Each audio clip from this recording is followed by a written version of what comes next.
Hi, welcome to this month's law enforcement webinar, Public Crime Maps and Reports with ArcGIS. I'm John Beck, Esri Law Enforcement Manager, and I'm joined today by our Law Enforcement Technical Lead, Chris Delaney. Good morning, Chris.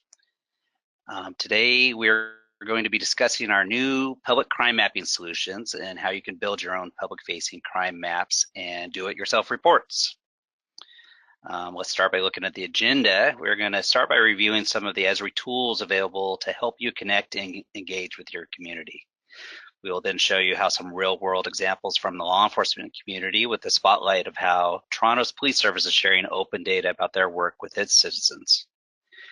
Next, we will discuss our law enforcement solutions, what they are and how to deploy them, including some of our most recent solutions. These were released in December, creating public crime maps and generating crime reports. As always, if at any time during the webinar you have a question about anything we're discussing or showing, feel free to type it in the chat window and I'll either answer your questions in the chat or we'll try and get to as many as we can at the end of the webinar, or we'll follow up with you after the webinar.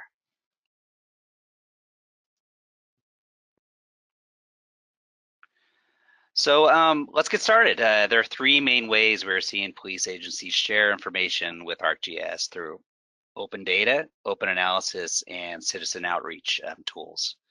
An ArcGIS open data portal, if you aren't familiar with it, is an easy to set up public-facing website that is included with ArcGIS Online.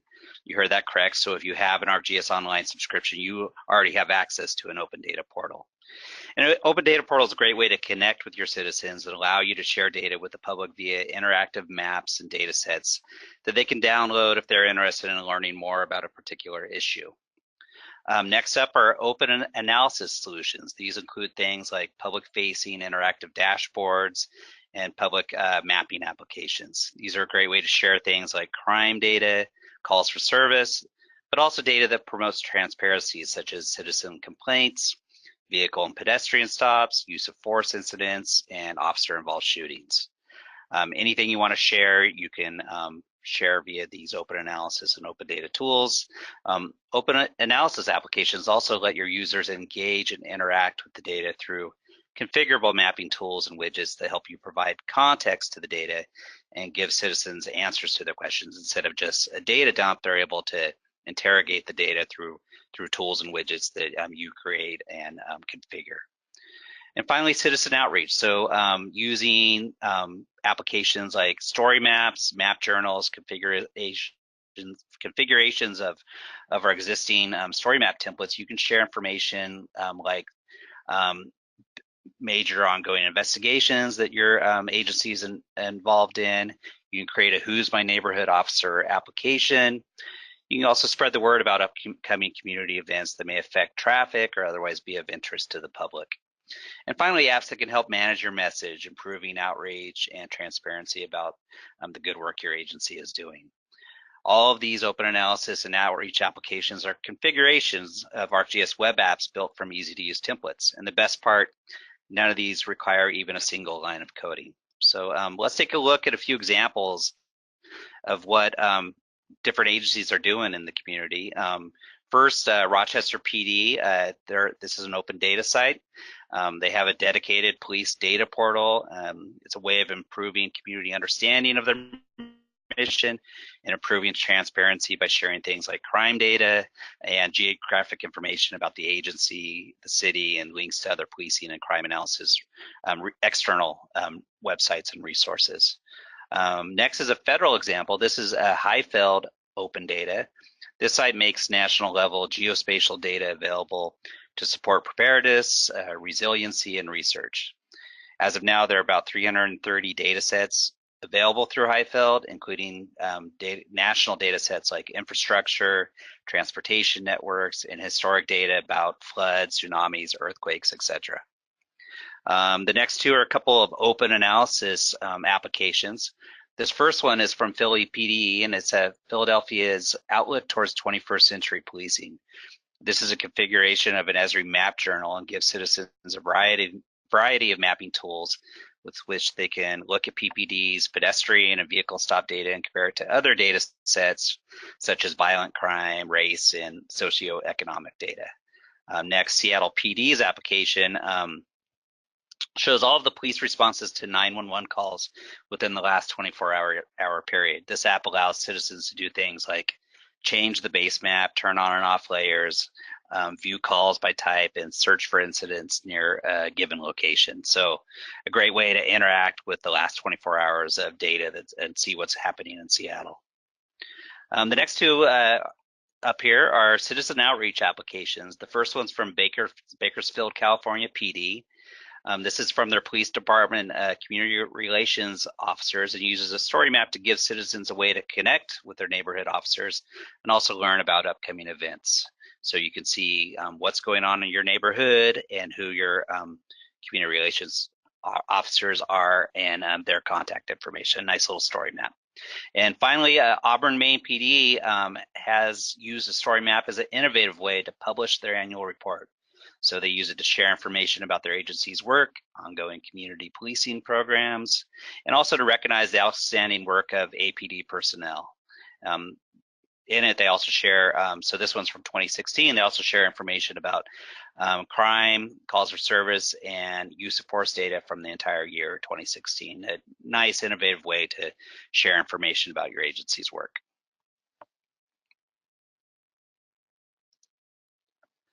So we're going to have a couple poll questions today. Here's our first poll question. How is your agency currently sharing crime data with the public? Select one of the below. We aren't. We are publishing in a tabular format or using static maps. We're using a third-party software solution. We're using a do-it-yourself configuration of WebGIS. We're using something other than what is listed above. I'll give you all a minute to answer, and then we'll press on.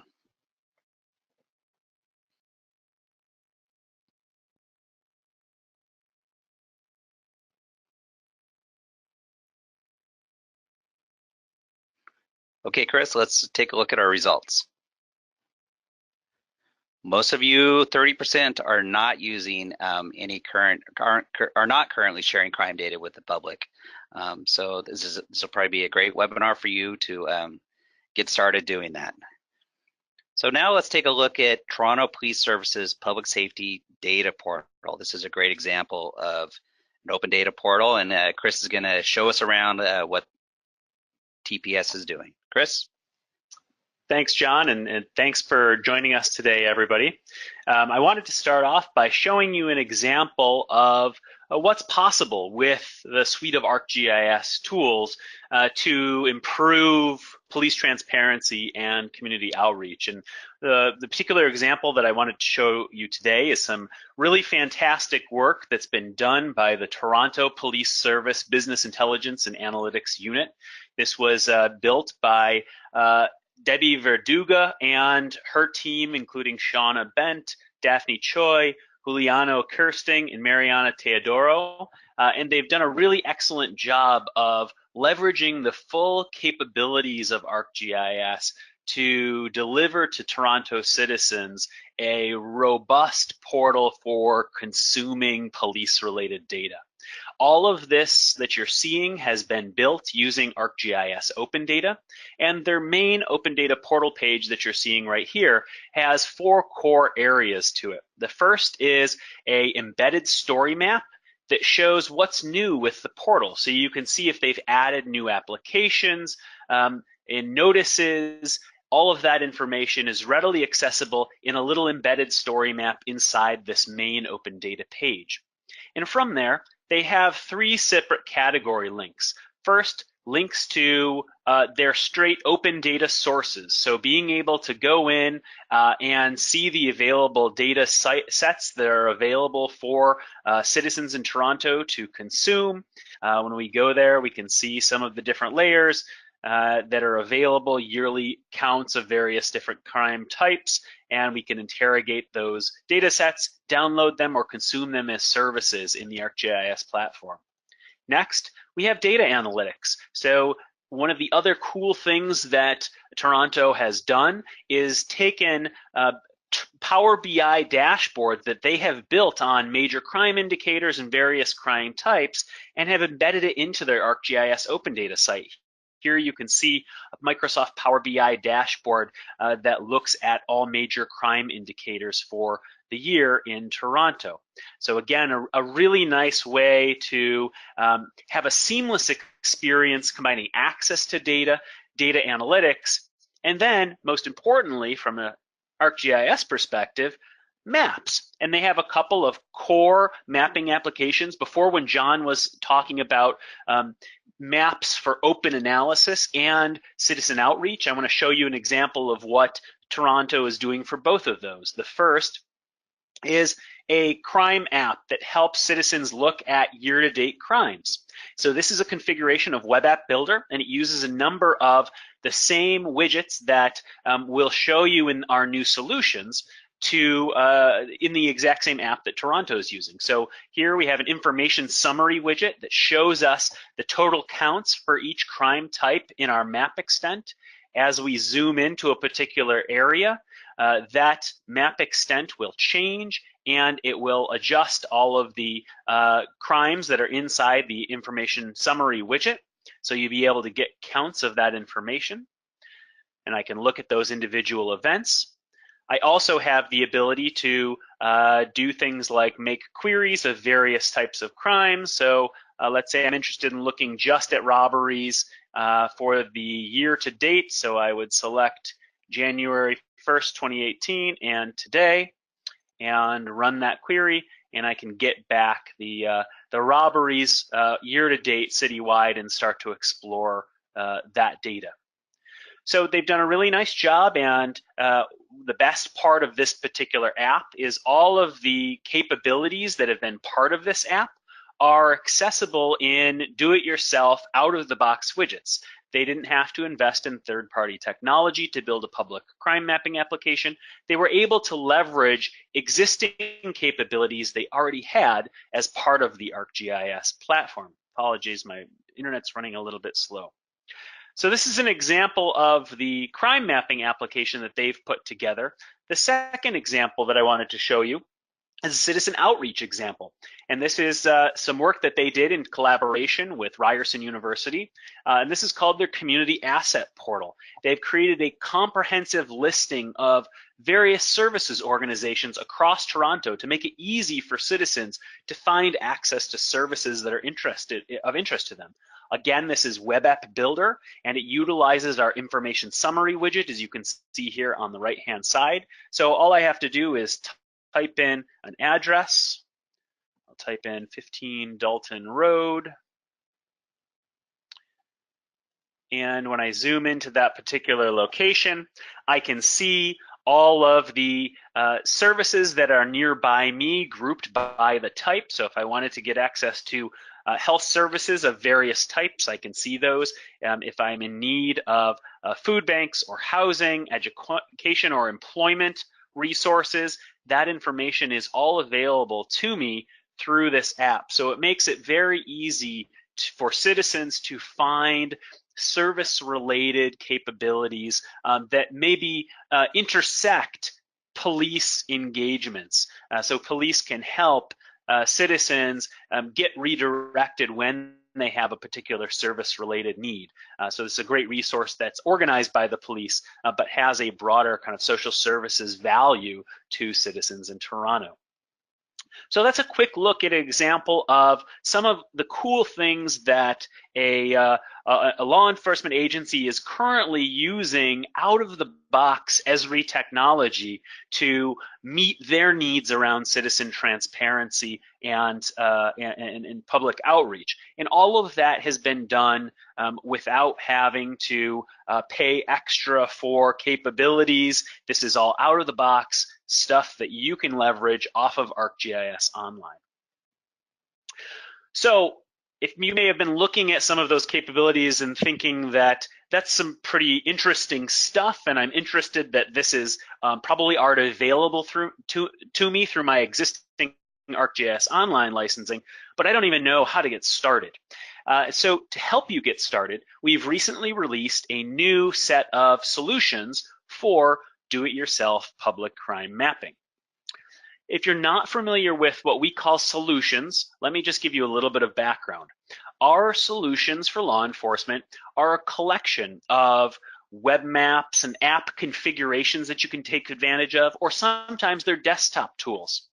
They're always fully configurable, so you can modify them to fit your unique needs, and they're extensible. So if you have development resources and you want to customize them on top of our baseline capabilities, you can do that. And because they are core Esri supporting products, they are both free as part of your existing licensing and fully supported by Esri as new versions emerge. And the goal with these solutions is really to help you accelerate your use of ArcGIS in your organization, to build solution applications and maps and tools that are relevant to the core workflows of law enforcement so that you can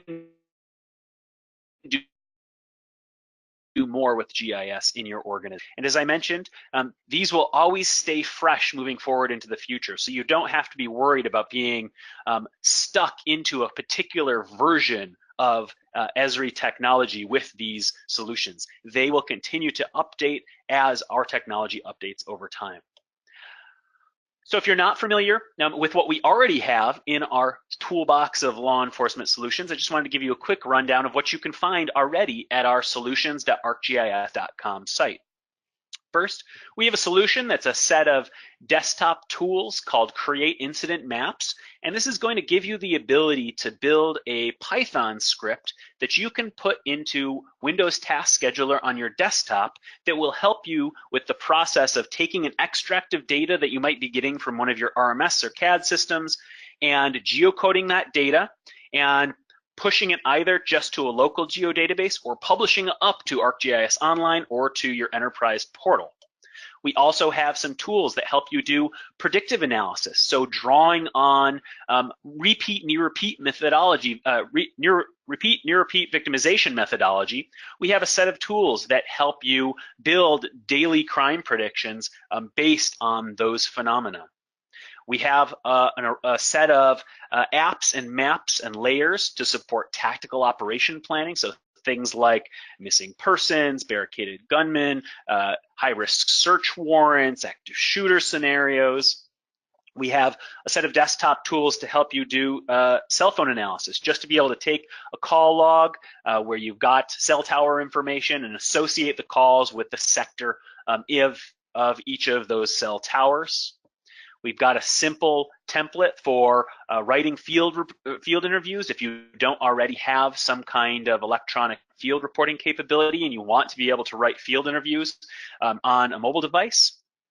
And we've recently, in the last year, released a whole suite of solution apps around helping communities tackle the opioid epidemic. So it's about 20 different applications. It covers education, treatment, response, and prevention. And for law enforcement, some of the things that are most relevant there are tools to do overdose or death reporting via a form on a mobile device or a web browser, to do management of the drugs that you recover at drug drop-off locations and the placement of those locations, and to be able to do things like ingest and process drug tips around opioids or heroin from citizens. And the solution that we're talking about today is our newest solution for public crime mapping. It's 2 apps, and we'll talk about them in just a minute. I also wanted to note what's coming soon so you know what to expect. The solutions that we're putting together at Esri are continuing to evolve and grow. And so we hope to continue to build new capabilities that are useful for our law enforcement customers. And just to mention a couple of them quickly, we have hopefully coming out in July a new add-in for ArcGIS Pro that will be a set of crime analysis tools. Some are tools that are already in ArcGIS Pro, some are new tools, but the core idea of this add-in will be to help those of you who are longtime ArcMap users get used to working with ArcGIS Pro, which is now our flagship desktop software, and it'll help new analysts learn crime analysis workflows in desktop GIS more cleanly and easily. So it'll be a way to simplify the complexity of desktop GIS for just the kinds of tools and workflows that are relevant to crime analysts. We'll be talking about that a lot more in the coming months. And additionally, we'll be releasing some apps and maps and layer templates to support special events operations, which more and more is one of the capabilities that we find law enforcement agencies using WebGIS for. But now let's talk about the more recently released solution apps for public crime mapping. As I mentioned, there's two apps in this solution. The first one is called Public Crime Maps. You'll find it very similar to the examples that I just showed from Toronto. This is a configuration of our web app builder product. And the goal of this particular solution is to provide a very simple, easy to use web mapping application for citizens to view recent crime activity in an area of interest, their house, near a school, et cetera, et cetera. It's not designed to be an in-depth analytical product, but to provide some simple basic information. If you'll notice, it has an updated set of crime symbols. Those crime symbols are part of both of the new applications. They are accessible currently as part of our local government solution symbol set that can be searched for and downloaded for ArcGIS Pro. If you want to start using those today in your own layers, you can. And they will be available by default in the local government symbol set in the next release, which I believe is in April, of ArcGIS Online. And so you'll be able to get access to these new symbols and start using them in your own data sets as well. This particular app, using Web App Builder, has a number of widgets configured with it. First, it's using along the right side the info summary widget that helps us create counts of crimes in a given map extent area and then show a list of all the crimes that are part of that count. It can be responsive to your map extent, so as you zoom in, that list and the counts can change, or you can lock it so it just shows everything on your map. We also have some simple filtering capabilities, some location search capabilities, some base map selection, a print widget, and an informational widget about that particular the particular app. And we'll show this live in just a minute. The second solution we call neighborhood crime reports. This is really intended for an advanced citizen inquiry about crime or incident data. In particular, we view it as being very useful for citizens who have FOIA-related requests, and you want to enable them to service those FOIA requests themselves. This also uses Web App Builder, but it uses a different theme from Web App Builder called the dashboard theme. It also has some charting built into it. It's got some filtering, but then it has a new widget that's recently been released called the screening widget.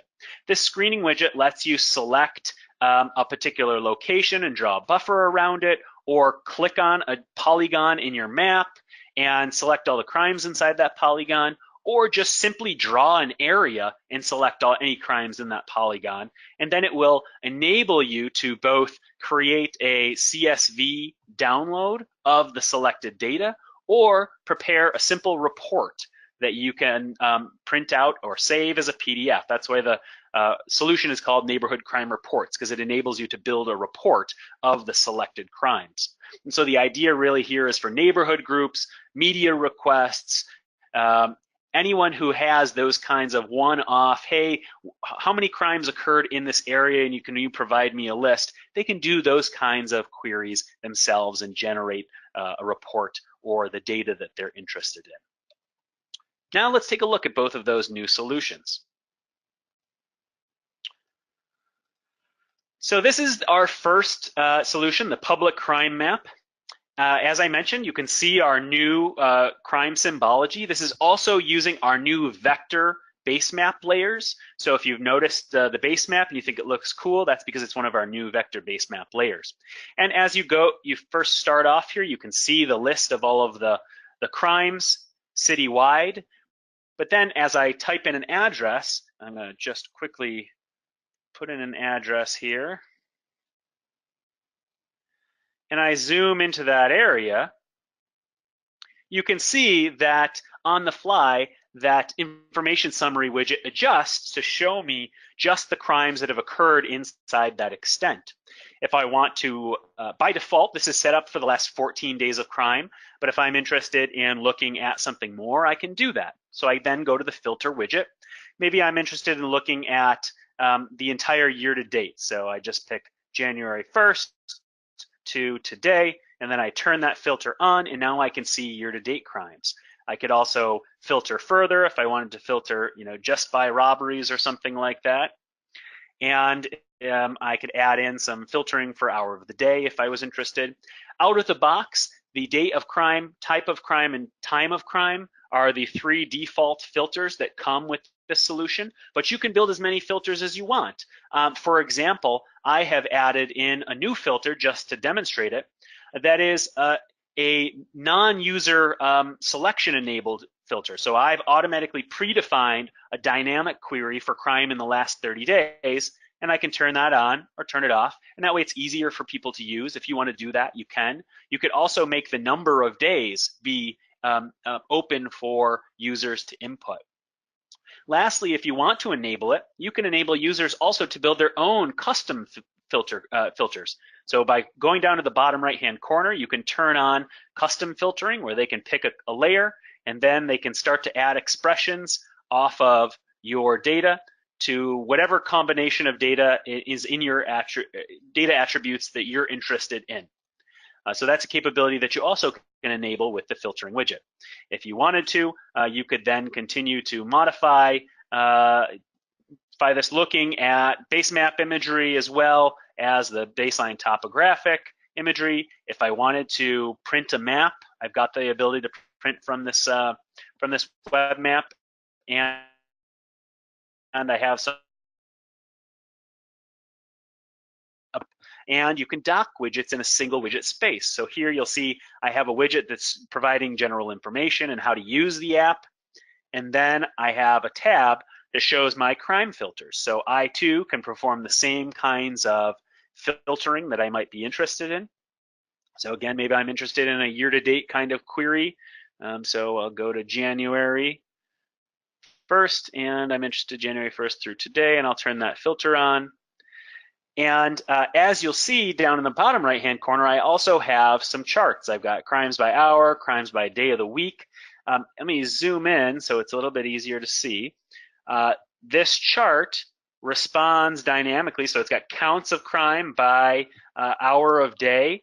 And as I mouse over each of the hours, you can see that it selects all of the crimes that are part of that hour's count. And you'll see those selections in little teal squares on the map. So it makes it very easy to interact with the data on the map through charts. And these are completely configurable, so if you want to have additional charts, you can. But the real power of this particular widget, or this particular app, I should say, is in the widget to the right, and it's called Crime Reports. This is based on our screening widget. And it gives me the ability to generate data or reports based on defining some location-based criteria. So again, I can do a couple of things. First, I could search for a particular location. So again, my 51 Randstad Street, and there's my location. And then I can buffer it by, let's say, 0.25 miles. So then it'll run my quarter-mile buffer, and then I can run my report. It'll show that in that time frame that I defined, which is the year-to-date, I've had 7 robberies in this area during that time frame. So I can either take that data and download it as a CSV file that I could then use if I wanted to share that with other community members, or I wanted to do something with that data. Likewise, if I want to, I can press the print button, and that will generate a simple report that I can either print off or I can download. Some of the aspects of the report are configurable. You can configure an icon, what it's called. You can add in some comments about this particular report, and then it's going to provide a simple list of the incidents that were in that area, and you can configure which fields in that list you want counted. So it's a very quick and simple way for users of this app to get at information that they're interested on your own. So that was just a couple couple of the examples of kind of how this app can be utilized for address-focused searches. You can imagine, maybe someone looking to purchase a property, or and they're interested in crime around that particular area. But we can also apply this to some other types of searches as well. So maybe you're part of a neighborhood group and you want to understand crime conditions in your neighborhood.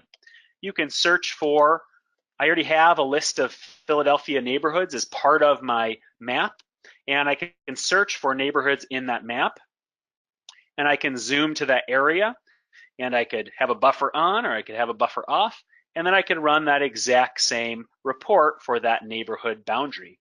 Alternatively, if I had some kind of unusual polygon area that I was interested in, say it's a business group that doesn't actually have any kind of formally defined borders and existing layers as part of the city's GIS, but you're just interested in a particular area, or maybe it's a target area for some kind of intervention, you can go to the draw button and then pick your draw tool. You can either do a square or you can draw a polygon, and then I can just start to draw on the map my area of interest.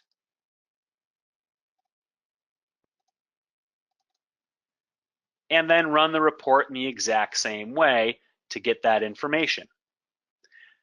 So it's a very flexible application that can support a variety of simple query needs around the kinds of geographic focused location questions that citizens could have.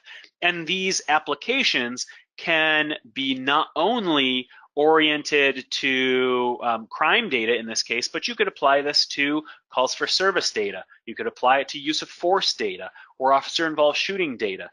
Any of the core data sets that are relevant for your agency to deliver to your citizens, they can be utilized with this type of configurable application. So that was a look at the 2 solution apps that we've recently released that are free for you to begin using if you want them. But how do you go about deploying them in your organization? Well, there's a couple of options. And the first option is incredibly easy as long as you have ArcGIS Pro. If you have ArcGIS Pro, we have a tool that's called the Solution Deployment Tool. You can download it at the link in the bottom right-hand corner. Don't worry about quick writing it down. We'll send these links out as resources for follow-up.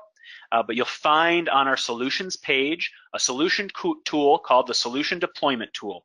You download it and you double-click it, and it will create an add-in in ArcGIS Pro for you that will essentially enable you to search our entire library of solutions content, all of our layers, maps, and apps. And you can pick these 2 solutions. You can see here on the right-hand side that I've selected the neighborhood crime reports and the public crime map solution. And then you can go down to the bottom and press deploy, and it will automatically take all of the layers, the maps, and the app configurations that are necessary for these 2 solutions and publish them into your ArcGIS Online Organizational Portal or your ArcGIS Enterprise Portal.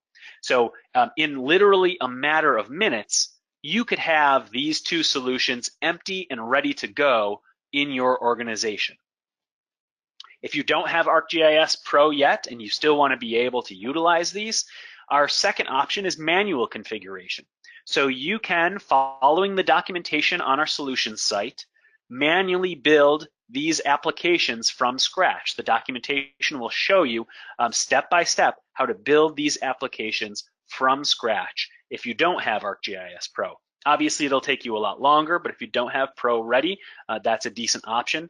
But if you have not yet tried the solution deployment tool and you have ArcGIS Pro, I strongly encourage you to give it a shot because it's a fantastically simple way to get a lot of new capability into your organization very quickly.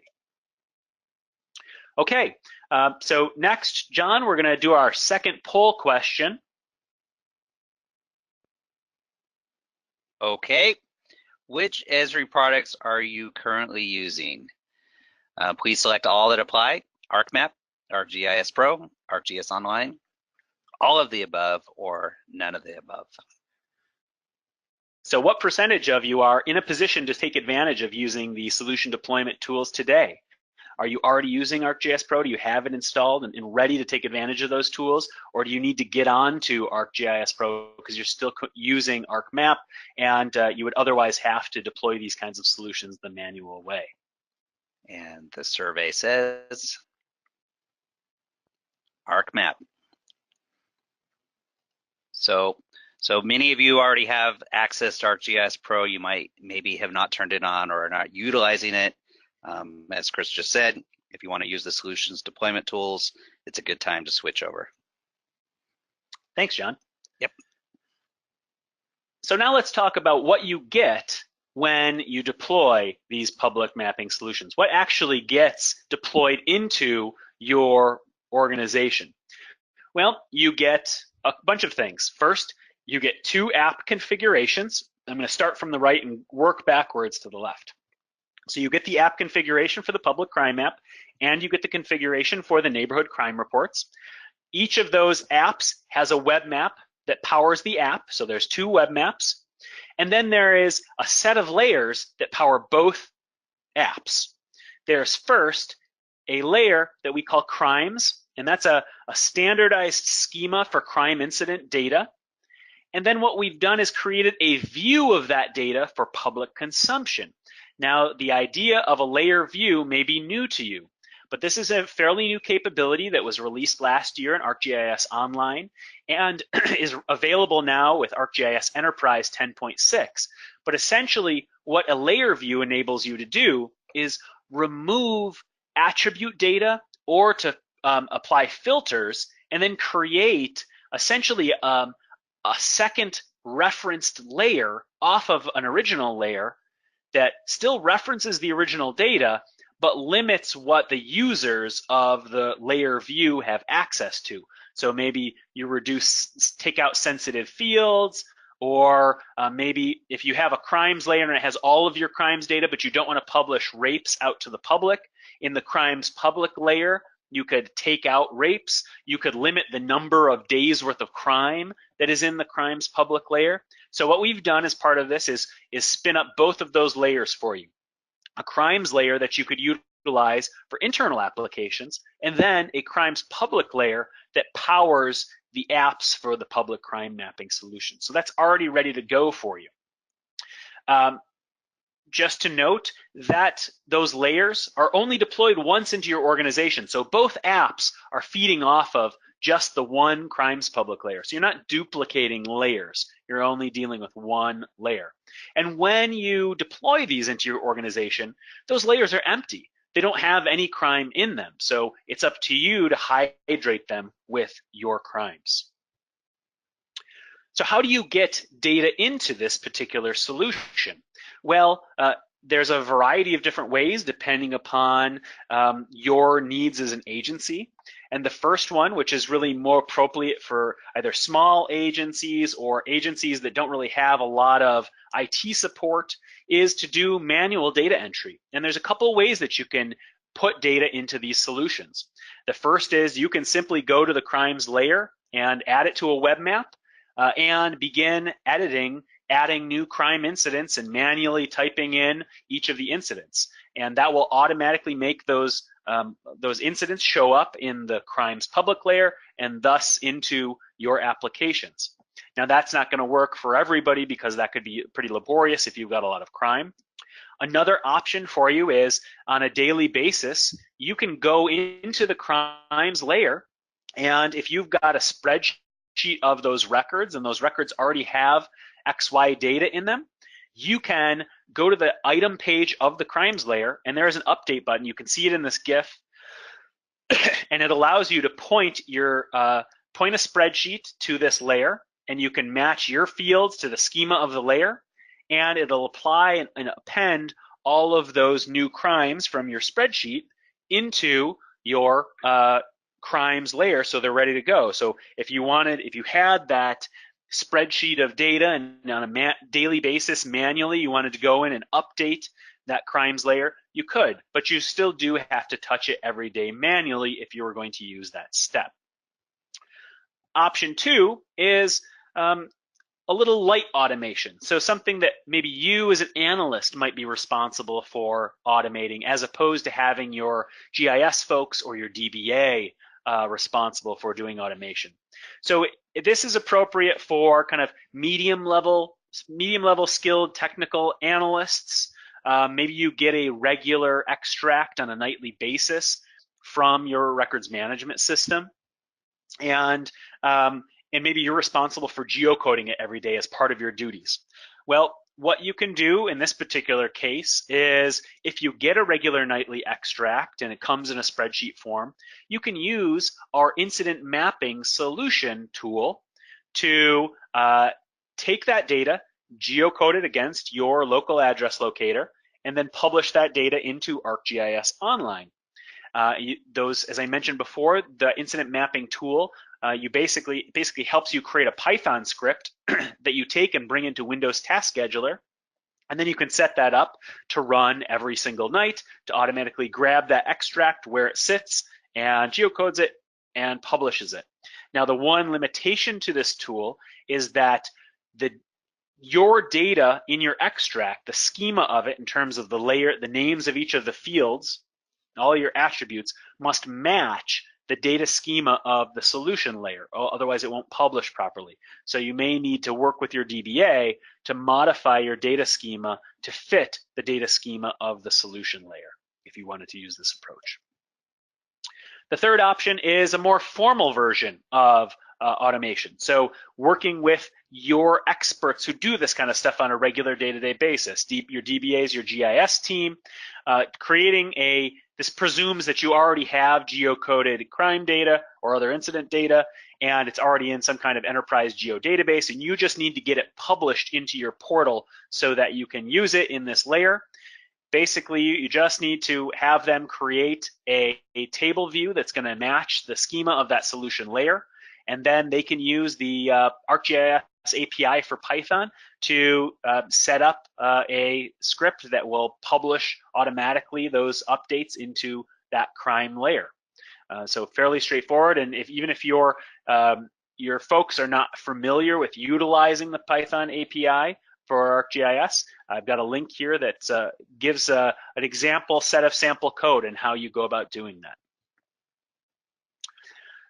So all three of those examples of how you hydrate these solutions assume that you're going to use Esri's layer schema. And for many of you who have previous experience with other third-party apps, you'll know that that's the common experience, that many other public crime mapping apps force you to use their data schema instead of your own data schema. And we've created a layer schema that does the same thing. It's a standardized schema, but that doesn't mean that's what you have to use. If you want to use your own data schema instead of the one that we provide, you can. The only thing that you have to be aware of is that you then need to repoint your web maps to that layer and then configure some of your apps to point to that layer instead of our crimes layer. Our solution currently comes pre-set up, so everything just works automatically when you put data into the crimes layer. But when you're using, if you're going to use a different layer, you just need to repoint those maps and those widgets to that layer. So that may mean things like adding it into the web maps, reconfiguring each of those widgets, the info summary widget, the filters to point to your particular layer. So we've covered a lot already on the webinar. I wanted to make sure that everyone is aware that everything that we've talked about today is heavily documented, and there's a lot of resources around already to support you being able to take advantage of using these solution tools immediately.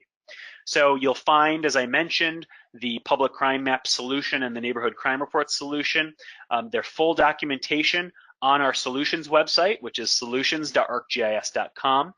In both of these links, you'll notice that our solutions in law enforcement fall under the local government section. So that's where you'll go to find these two particular solutions. If you need that help with automating geocoding and publishing to your ArcGIS online portal, your enterprise portal. You can leverage the incident maps solution as well. We've got that link for publishing updates to hosted feature service. And if you want to go check out the Toronto Police Service Open Data Portal, you can do that and play around with it today, and you'll find it at data.torontopolice.on.ca.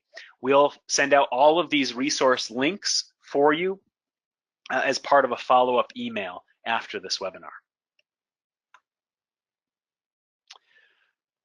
So that covers the majority of the content that we wanted to cover today. Before we take a few questions, I just wanted to mention that this webinar is part of an ongoing monthly webinar series for all of public safety.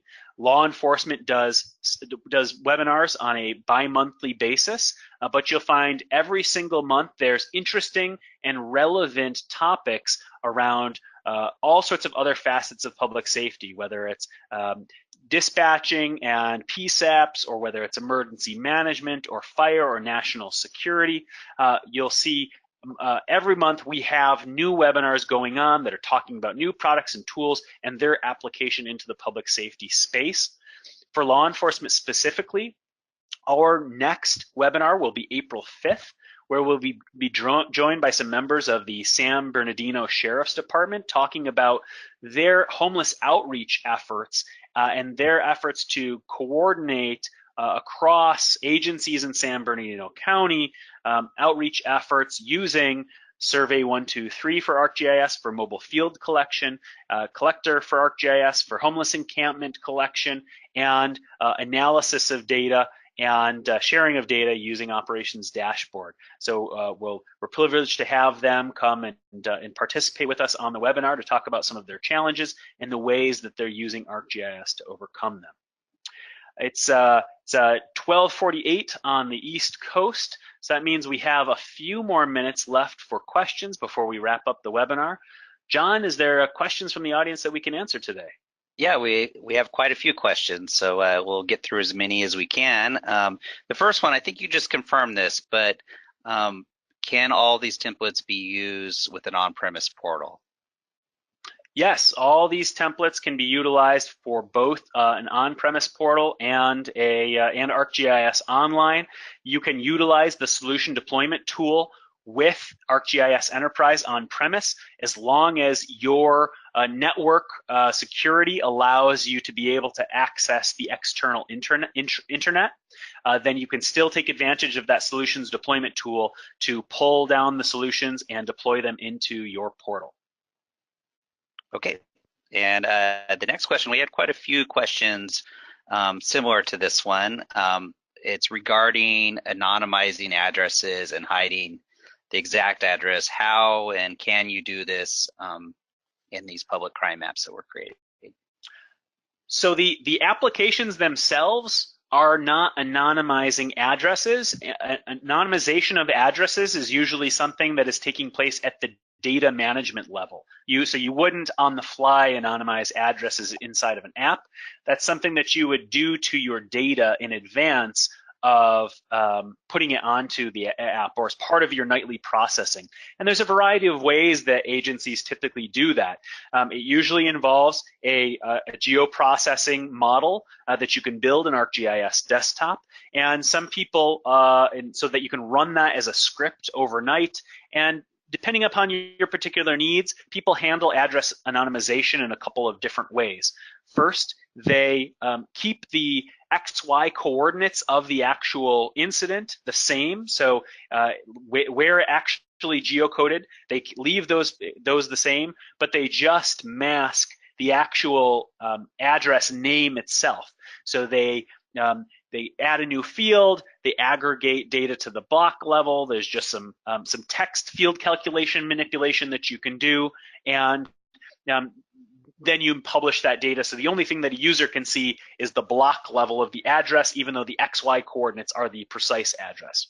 If the precise address coordinates aren't what you want, the other thing that agencies will do sometimes is they will remove, depending on the accuracy of your geocode, the X and Y coordinates. They will remove one digit off of the X and the Y coordinate, which will reduce the level of accuracy associated with that particular location. That is only as good as the precision of your geocode. So if you're already not geocoding to a particularly precise level, you may not find that's a very a good way to approach it. A third way that people will sometimes do address anonymization is to geocode their data against a street centerline file and not do any kind of offset to that data.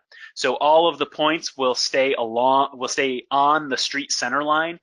So you won't be able to see which side of the street they're on. So it'll give you a sense, essentially, the block that they're on and roughly where in the block the crime happened, but you won't be able to see specifically a house or an apartment complex in which that crime occurred.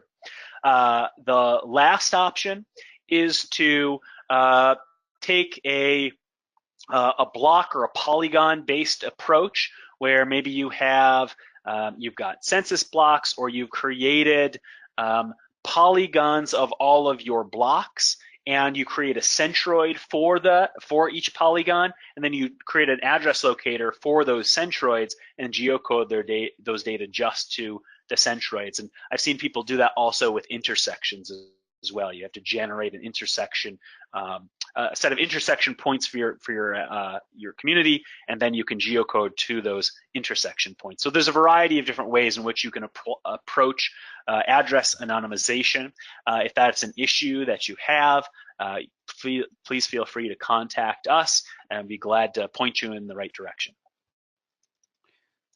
So I had another question about symbology. Where can our users get this symbology? Is it only available in this template, or can they download it somewhere else? That's a great question, and let me show you where you can find that. If you go to ArcGIS Online, and this is my demonstration portal for ArcGIS Online for law enforcement, and you search for local government pro and turn off the search for just inside of my organization, you'll see the second option here is the local government pro style. As I mentioned, all of our law enforcement solutions are wrapped up into our larger local government solutions practice. And you can download this pro style package, and that will give you all of the icons that are in these apps so you can use them. Now, this is a style package for Pro, so you can only use those currently with ArcGIS Pro. It won't be read properly by ArcMap. At the next release, in the web map viewer of ArcGIS Online, you'll be able to utilize those symbols from inside of that viewer as well. And we'll be adding a few more symbols, some symbols for various kinds of crime reports and various kinds of offenders, probationers, parolees, gang members, arrest symbols, things of that nature. So we'll have a little bit wider range of symbols available for you at the next release. But if you want the symbols that you saw in these apps, and you want to be able to use them today, you can download this Pro style and bring it into ArcGIS Pro to be able to take advantage of these styles today. I think we have time for one or two more. There was a couple questions about the widgets that were used in these applications. Are those unique to these two solutions, or are they available in other configurations of Web App Builder? That's a great question, John. All of the widgets that you saw in these solutions are completely out of the box. There's nothing special or unique to these solutions. You could configure these solutions from scratch if you wanted to with the out-of-the-box widgets in Web App Builder. So in the public crime map, this information summary template and this information summary widget and this filter widget are both completely out of the box. This crime reports widget is actually called the screening widget in Web App Builder. You can take this and use it right out of the box. These infographic chart widgets are right out of the box. So yeah, if you like the concepts of these apps, but you want to make them your own, you can do that and take advantage of these widgets and organize this, put different widgets in. I mean, that's really, I think, the power of this, of the ArcGIS platform is, we're showing you a couple of the ways in which you could use the ArcGIS platform for public crime mapping, but you can take it in any direction that you want relative to the needs of your agency. So it really enables you to deliver a much more mission-built application than an off-the-shelf standardized third-party product, because you can make it your own with a little bit of configuring of widgets. Okay, I think we have time for one last question. So if I want to export my crime report or automate an alert, is there a way to do that, or would that take some customization? In terms of setting up automated alerts, there's not a widget in Web App Builder that currently supports that kind of capability.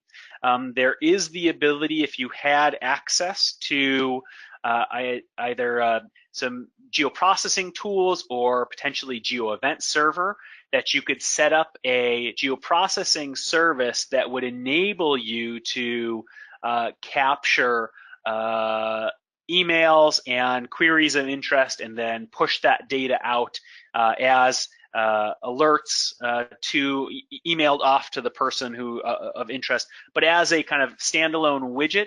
That's not a currently supported capability in Web App Builder, but it's a great idea and one that we'd be glad to take to the product team for continual evolution. Web App Builder is always growing application, so there's always new widgets coming out. And in addition, if you're using ArcGIS Enterprise, you have the ability to build your own custom widgets as well. So if you did need to have a specialized widget, you can build it using, you can build it from within ArcGIS Enterprise. Okay, great. Thanks, Chris. I think our time is running out, so why don't we share our contact information. If you have any questions about anything you saw today or anything law enforcement related, not anything law enforcement, anything law enforcement GIS related, feel free to reach out to Chris or I at jbeck@esri.com or cdelaney@esri.com. And we hope to hear from you and see you in April's webinar when we talk about homeless applications. Thanks, Chris. Everybody have a good day.